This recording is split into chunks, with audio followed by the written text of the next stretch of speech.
எப்படி இருக்கான்னு பாத்தீங்களா இந்த ஆளு? தப்பான வழியில வந்த பணம் தான். இருந்தாலும் அவனுக்கு கிடைச்ச பணத்துல 1 ரூபாய் கூட பொண்டாட்டிக்கு கொடுக்கணும்னு தோணல. ச்சீ, இவன்லாம் ஒரு மனுஷன். பணத்தை வச்சு பூஜை பண்ணதுக்கு தான் இப்ப 2 பேரும் சேர்ந்து அவனுக்கு சிறப்பா கொடை விழாவே நடத்துறாங்களே. வாங்கட்டும் விடு. என்னாச்சு மகா?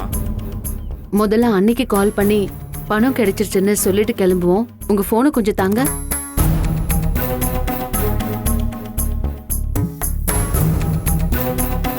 இப்பன்னு பார்த்துச்ச ஒரு ஹாஸ்பிட்டல் கூட கண்ணுல பட மாட்டேங்குதே.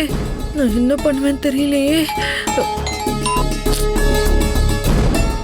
இவ வேற இப்ப எதுக்கு கால் பண்றா?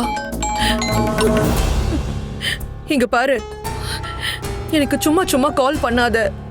பணம் இல்லாம வீட்டுக்குள்ள வராதுன்னு என்ன வீட்டை விட்டு துரத்திட்டாங்க. பணம் இல்லாம நானும் வீட்டுக்கு வர மாட்டேன். அவங்க பெத்து பொண்ணு தானே நானு. எனக்கும் அந்த ரோஷம்லாம் இருக்கு. அண்ணி, பணம் கிடைச்சா அதான் நானும் சொல்றேன். பணம் கிடைச்சாதான் நான் அந்த வீட்டுக்கு வருவேன். அது வரைக்கும் தயவு செஞ்சு என்ன தேடாதீங்க. ஐயோ அண்ணி, நான் சொல்றது கொஞ்சம் மெதுவா கேளுங்க. பணம் கிடைச்சிருச்சு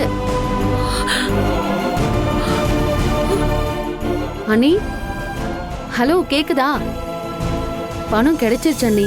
மகா, நீ என்ன சொல்ற? நிஜமாவா? எப்படி கிடைச்சது? எங்க கிடைச்சது? இல்ல என்ன வீட்டுக்கு வர வைக்கிறதுக்கு ஏதாவது பொய் சொல்றீங்களா? இல்ல அண்ணி, உண்மையாவே பணம் கிடைச்சிருச்சு. ரஞ்சிதா மேடம் கிட்ட அந்த கணேசனோட அட்ரஸ வாங்கி அவன் வீட்டுக்கு போய், அது ஒரு பெரிய கதை அண்ணி. நான் நேர்ல வந்து சொல்றேன் அண்ணி.